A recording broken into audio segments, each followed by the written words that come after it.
अथ श्री देव्याः कवचं विनियोगः। ॐ अस्य श्री चण्डी कवचस्य ब्रह्मा ऋषिः अनुष्टुप् छन्दः चामुण्डा देवता अङ्गन्यासोक्त मातरो बीजं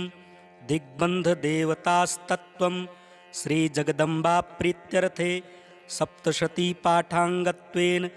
जपे विनियोगः। ॐ नमश्चण्डिकायै। मार्कण्डेय उवाच। ॐ यद्गुह्यं परमं लोके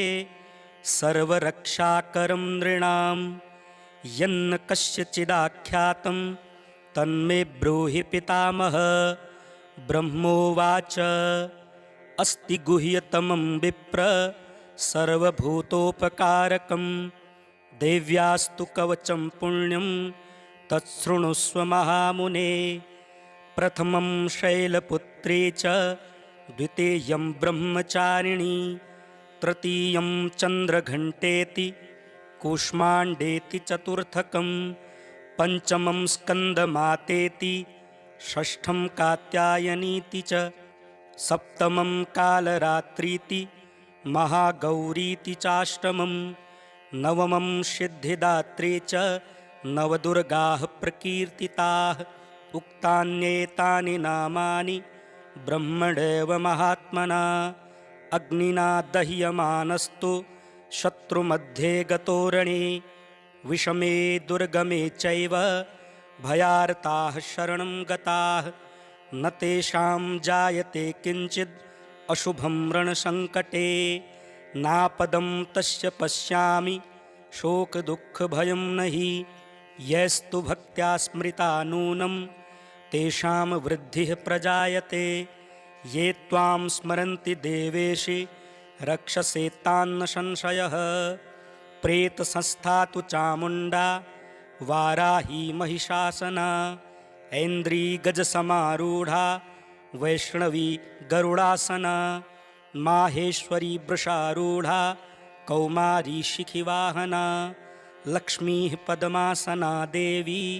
पद्महस्ता हरिप्रिया श्वेतरूपधरा देवी ईश्वरी वृषवाहना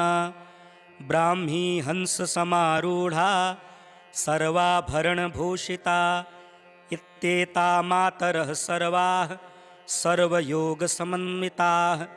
नानाभरणशोभाढ्या नानारत्नोपशोभिताः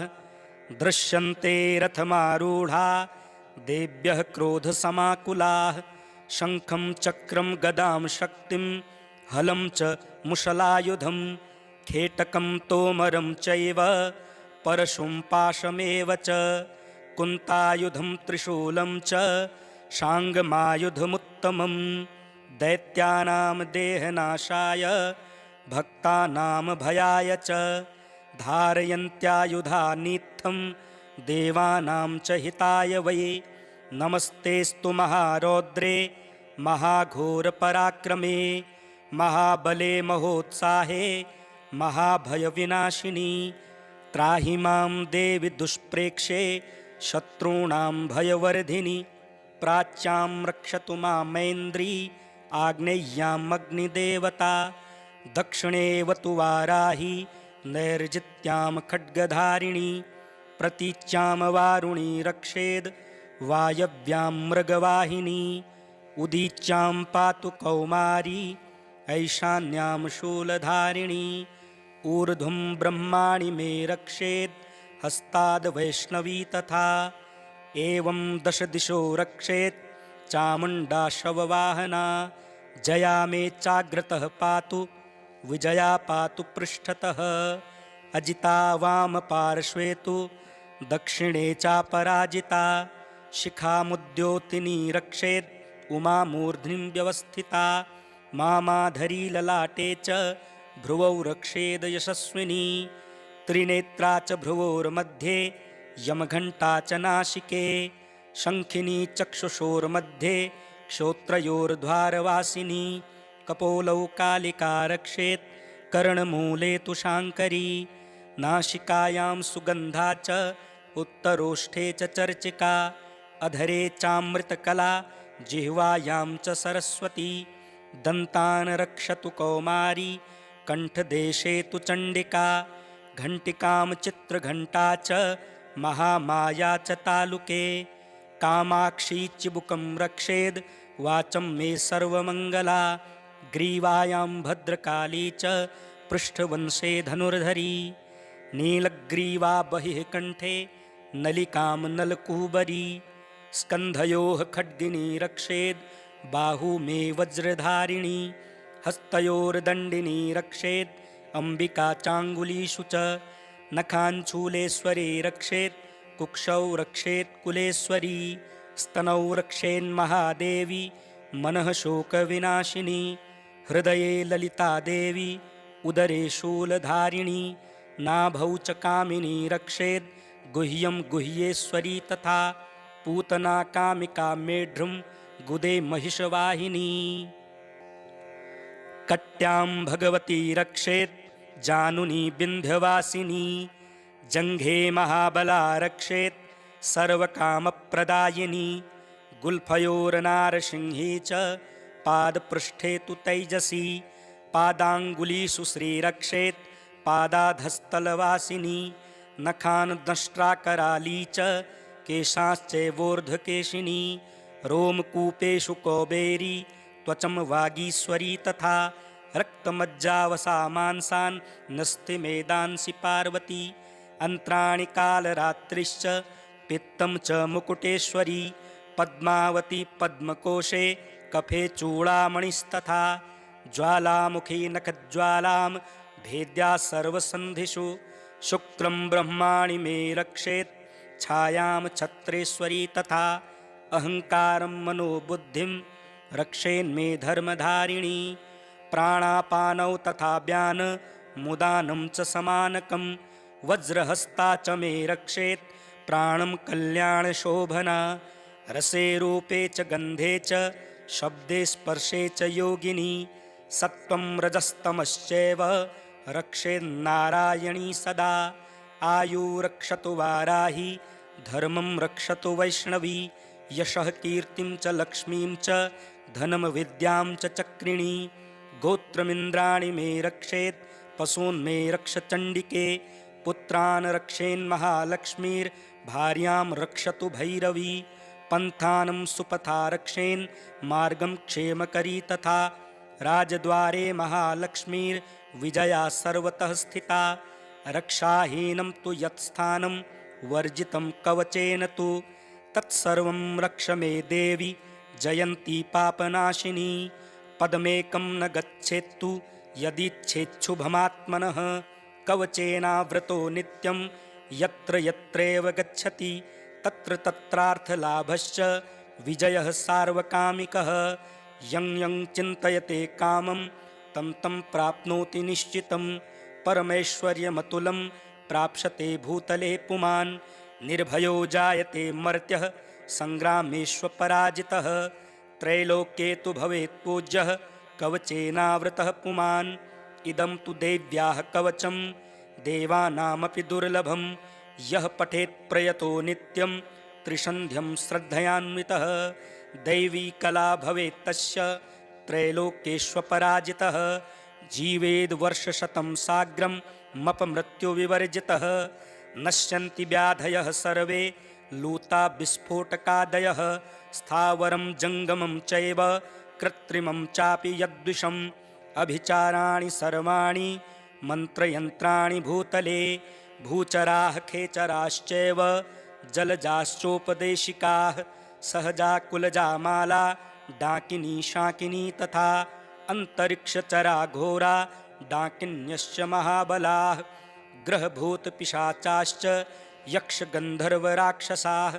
ब्रह्मराक्षसबेतालाः कूष्माण्डा भैरवादयः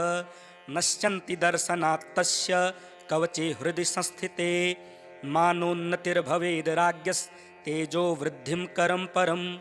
यशसा वर्धते सोऽपि कीर्तिमण्डितभूतले जपेत् सप्तशतीं चण्डीं कृत्वा तु कवचं पुरा यावद्भूमण्डलं धत्ते सशैलवनकाननं तावत् तिष्ठति मेदिन्यां सन्ततिः पुत्रपौत्रिकी देहान्ते परमं स्थानं यत्सुरैरपि दुर्लभं प्राप्नोति पुरुषो नित्यं महामायाप्रसादतः लभते परमं रूपं शिवेन सह मोदते। अथ श्री देव्याः कवचं विनियोगः। ॐ अस्य श्रीचण्डीकवचस्य ब्रह्मा ऋषिः अनुष्टुप् छन्दः चामुण्डा देवता अङ्गन्यासोक्तमातरो बीजं दिग्बन्धदेवतास्तत्त्वं श्रीजगदम्बा प्रीत्यर्थे सप्तशतीपाठाङ्गत्वेन जपे विनियोगः। ॐ नमश्चण्डिकायै। मार्कण्डेय उवाच ॐ यद्गुह्यं परमं लोके सर्वरक्षाकरं नृणां यन्न कस्यचिदाख्यातं तन्मे ब्रूहि पितामह। ब्रह्मोवाच अस्ति गुह्यतमं विप्र सर्वभूतोपकारकं देव्यास्तु कवचं पुण्यं तच्छृणुष्व महामुने। प्रथमं शैलपुत्री च द्वितीयं ब्रह्मचारिणी तृतीयं चन्द्रघण्टेति कूष्माण्डेति चतुर्थकं पञ्चमं स्कन्दमातेति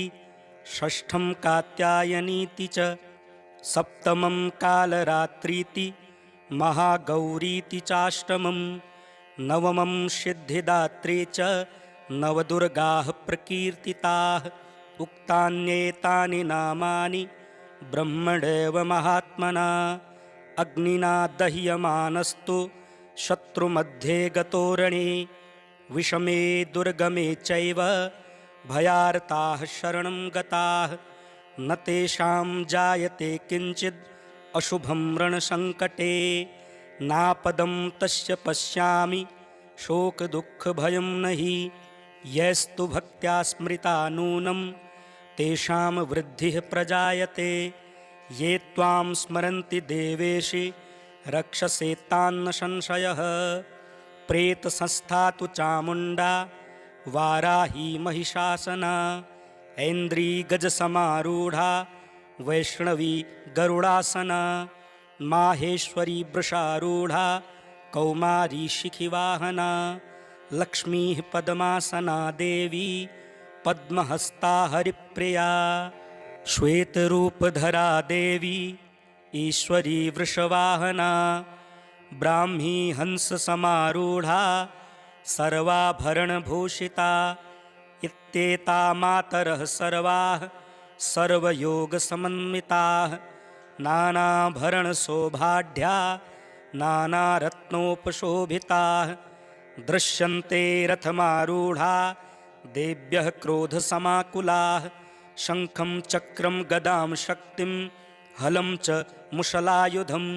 खेटकं तोमरं चैव परशुं पाशमेव च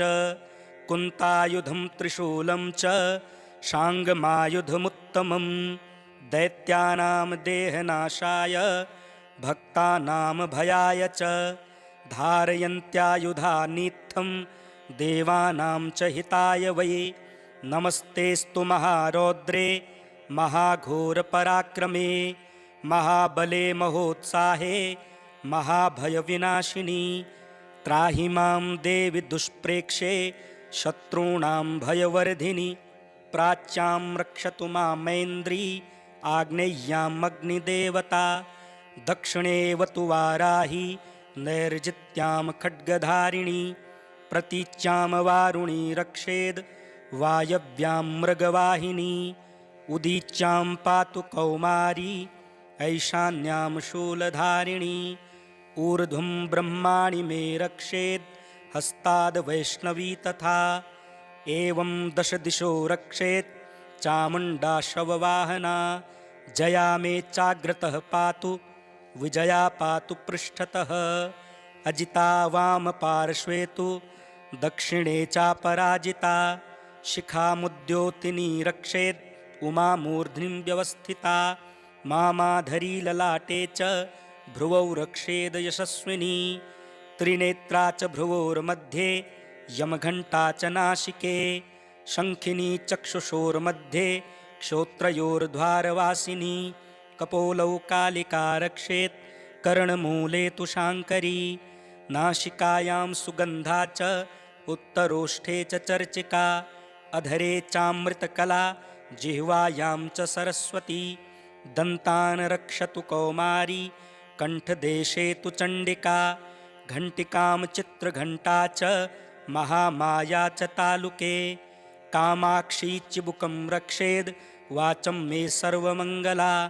ग्रीवायां भद्रकाली च पृष्ठवंशे धनुर्धरी नीलग्रीवा बहिः कण्ठे नलिकां नलकूबरी स्कन्धयोः खड्गिनी रक्षेद् बाहू मे वज्रधारिणी हस्तयोर्दण्डिनी रक्षेत् अम्बिका चाङ्गुलीषु च नखाञ्चूलेश्वरी रक्षेत् कुक्षौ रक्षेत् कुलेश्वरी स्तनौ रक्षेन्महादेवी मनः शोकविनाशिनी हृदये ललिता देवी उदरे शूलधारिणी नाभौ च कामिनी रक्षेत् गुह्यं गुह्येश्वरी तथा पूतना कामिका मेढ्रुं गुदे महिषवाहिनी कट्यां भगवती रक्षेत् जानुनी विन्ध्यवासिनी जङ्घे महाबला रक्षेत् सर्वकामप्रदायिनी गुल्फयोर्नारसिंही च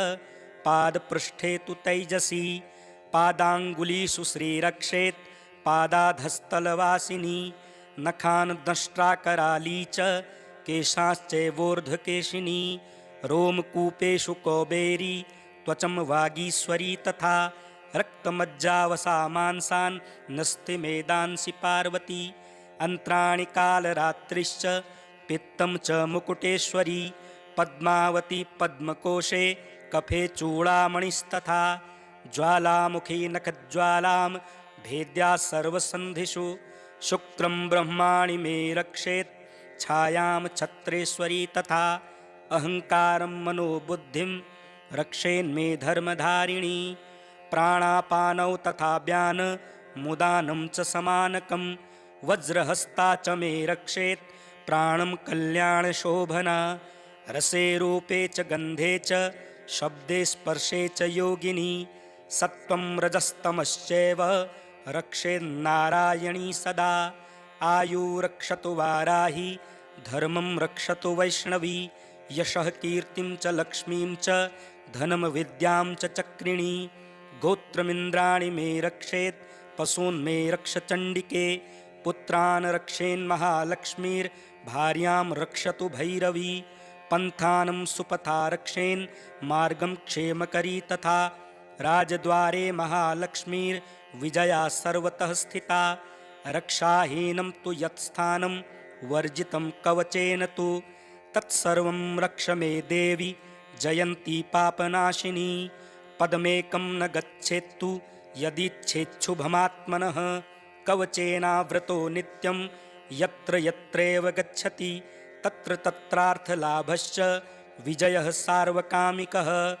यं यं चिन्तयते कामं तं तं प्राप्नोति निश्चितं परमैश्वर्यमतुलं प्राप्स्यते भूतले पुमान् निर्भयो जायते मर्त्यः सङ्ग्रामेष्वपराजितः त्रैलोक्ये तु भवेत् पूज्यः कवचेनावृतः पुमान् इदं तु देव्याः कवचं देवानामपि दुर्लभं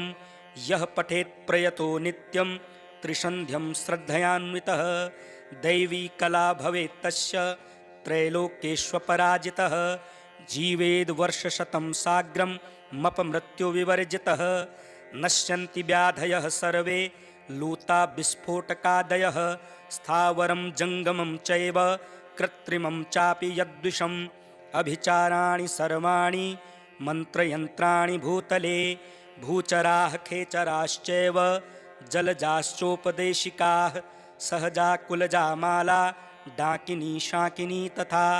अन्तरिक्षचरा घोरा डाकिन्यश्च महाबलाः ग्रहभूतपिशाचाश्च यक्षगन्धर्वराक्षसाः ब्रह्मराक्षसबेतालाः कूष्माण्डा भैरवादयः नश्यन्ति दर्शनात् तस्य कवचे हृदि संस्थिते मानोन्नतिर्भवेद् राज्ञस्तेजो वृद्धिं करं परं यशसा वर्धते सोऽपि कीर्तिमण्डितभूतले जपेत् सप्तशतीं चण्डीं कृत्वा तु कवचं पुरा यावद्भूमण्डलं धत्ते सशैलवनकाननं तावत् तिष्ठति मेदिन्यां सन्ततिः पुत्रपौत्रिकी देहान्ते परमं स्थानं यत्सुरैरपि दुर्लभं प्राप्नोति पुरुषो नित्यं महामायाप्रसादतः लभते परमं रूपं शिवेन सह मोदते। अथ श्री देव्याः कवचं विनियोगः। ॐ अस्य श्रीचण्डीकवचस्य ब्रह्मा ऋषिः अनुष्टुप् छन्दः चामुण्डा देवता अङ्गन्यासोक्तमातरो बीजं दिग्बन्धदेवतास्तत्त्वं श्रीजगदम्बा प्रीत्यर्थे सप्तशतीपाठाङ्गत्वेन जपे विनियोगः। ॐ नमश्चण्डिकायै। मार्कण्डेय उवाच ॐ यद्गुह्यं परमं लोके सर्वरक्षाकरं नृणां यन्न कस्यचिदाख्यातं तन्मे ब्रूहि पितामह। ब्रह्मोवाच अस्ति गुह्यतमं विप्र सर्वभूतोपकारकं देव्यास्तु कवचं पुण्यं तच्छृणुष्व महामुने। प्रथमं शैलपुत्री च द्वितीयं ब्रह्मचारिणी तृतीयं चन्द्रघण्टेति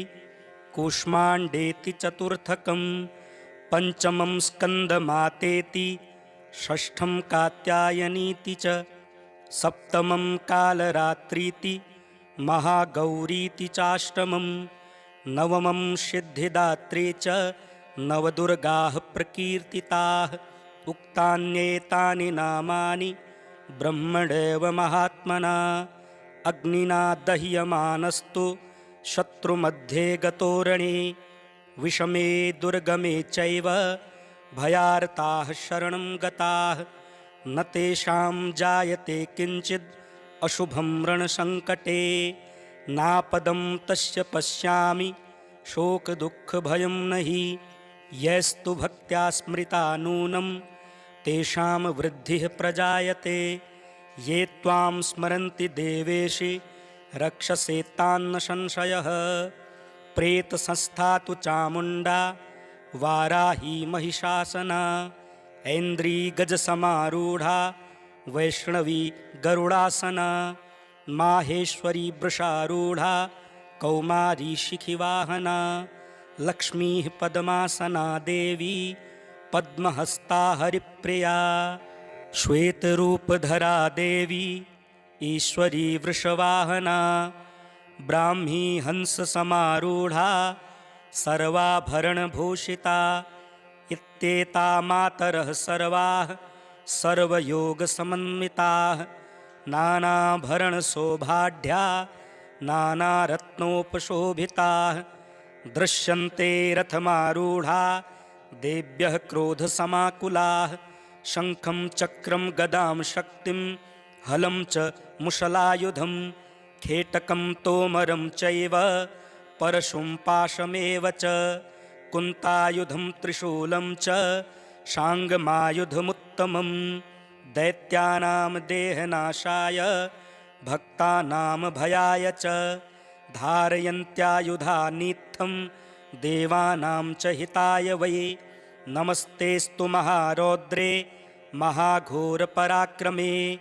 महाबले महोत्साहे महाभयविनाशिनी त्राहि मां देवि दुष्प्रेक्षे शत्रूणां भयवर्धिनि प्राच्यां रक्षतु मामेन्द्री आग्नेय्याम् अग्निदेवता दक्षिणेवतु वाराही नैर्जित्यां खड्गधारिणी प्रतीच्यां वारुणी रक्षेद् वायव्यां मृगवाहिनी उदीच्यां पातु कौमारी ऐशान्यां शूलधारिणी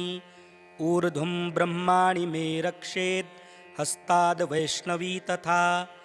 एवं दश दिशो रक्षेत् चामुण्डा शववाहना जया मे चाग्रतः पातु विजया पातु पृष्ठतः अजिता वामपार्श्वे तु दक्षिणे चापराजिता शिखामुद्योतिनी रक्षेत् उमा मूर्ध्निं व्यवस्थिता मामाधरी ललाटे च भ्रुवौ रक्षेद यशस्विनी त्रिनेत्रा च भ्रुवोर्मध्ये यमघण्टा च नासिके शङ्खिनी चक्षुषोर्मध्ये क्षोत्रयोर्द्वारवासिनी कपोलौ कालिका रक्षेत् कर्णमूले तु शाङ्करी नासिकायां सुगन्धा च उत्तरोष्ठे च चर्चिका अधरे चामृतकला जिह्वायां च सरस्वती दन्तान् रक्षतु कौमारी कण्ठदेशे तु चण्डिका घण्टिकां चित्रघण्टा च महामाया च तालुके कामाक्षी चिबुकं रक्षेद् वाचं मे सर्वमङ्गला ग्रीवायां भद्रकाली च पृष्ठवंशे धनुर्धरी नीलग्रीवा बहिः कण्ठे नलिकां नलकूबरी स्कन्धयोः खड्गिनी रक्षेद् बाहू मे वज्रधारिणी हस्तयोर्दण्डिनी रक्षेत् अम्बिका चाङ्गुलीषु च नखाञ्चूलेश्वरी रक्षेत् कुक्षौ रक्षेत् कुलेश्वरी स्तनौ रक्षेन्महादेवी मनः शोकविनाशिनी हृदये ललिता देवी उदरे शूलधारिणी नाभौ च कामिनी रक्षेत् गुह्यं गुह्येश्वरी तथा पूतना कामिका मेढ्रुं गुदे महिषवाहिनी कट्यां भगवती रक्षेत् जानुनी विन्ध्यवासिनी जङ्घे महाबला रक्षेत् सर्वकामप्रदायिनी गुल्फयोर्नारसिंही च पादपृष्ठे तु तैजसी पादाङ्गुलीषु श्रीरक्षेत् पादाधस्तलवासिनी नखान् दंष्ट्राकराली च केशाश्चैवोर्ध्वकेशिनी रोमकूपेषु कौबेरी त्वचं वागीश्वरी तथा रक्तमज्जावसा मांसान् नस्तिमेदांसि पार्वती अन्त्राणि कालरात्रिश्च पित्तं च मुकुटेश्वरी पद्मावती पद्मकोशे कफे चूडामणिस्तथा ज्वालामुखी नखज्वालां भेद्या सर्वसन्धिषु शुक्रं ब्रह्माणि मे रक्षेत् छायां छत्रेश्वरी तथा अहङ्कारं मनोबुद्धिं रक्षेन्मे धर्मधारिणी प्राणापानौ तथा व्यान मुदानं च समानकं वज्रहस्ता च मे रक्षेत् प्राणं कल्याणशोभना रसे रूपे च गन्धे च शब्दे स्पर्शे च योगिनी सत्त्वं रजस्तमश्चैव रक्षेन्नारायणी सदा आयुरक्षतु वाराही धर्मं रक्षतु वैष्णवी यशः कीर्तिं च लक्ष्मीं च धनं विद्यां च चक्रिणी गोत्रमिन्द्राणि मे रक्षेत् पशून् मे रक्ष चण्डिके पुत्रान् रक्षेन्महालक्ष्मीर्भार्यां रक्षतु भैरवी पन्थानं सुपथा रक्षेन् मार्गं क्षेमकरी तथा राजद्वारे महालक्ष्मीर्विजया सर्वतः स्थिता रक्षाहीनं तु यत्स्थानं वर्जितं कवचेन तु तत्सर्वं रक्ष मे देवी जयन्ती पापनाशिनी पदमेकं न गच्छेत्तु यदीच्छेच्छुभमात्मनः कवचेनावृतो नित्यं यत्र यत्रैव गच्छति तत्र तत्रार्थलाभश्च विजयः सार्वकामिकः यं यं चिन्तयते कामं